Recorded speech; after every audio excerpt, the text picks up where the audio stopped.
Talked about this in a little of my other videos, but when I use the term genre, I'm not really using it in the literary sense.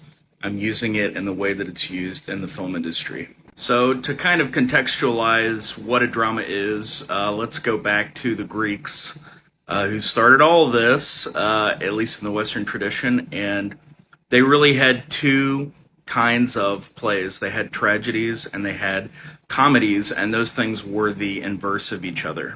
So, underneath the very, very broad category, top down category of tragedy, that's really what dramas are. That's what we're talking about. They tend to have some level of seriousness, right? But what makes a drama a drama? Well, there is a seriousness, right? But is there a lot of violence and action? Well, not really. That would be an action movie.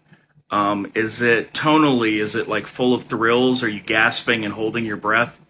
Well, if not, if so, that's a thriller. But if not, what is it? Okay, is it filled with romance? Well, that's not really a drama either. That's a romance. There's some crossover here, but in general, if some of these elements are prominent enough to define the movie, then you're not calling it a drama. You're calling it something else. You're calling it a more specific version. And whenever you label something a drama in film, usually what you're doing is you're really defining it by the absence of what's in the movie.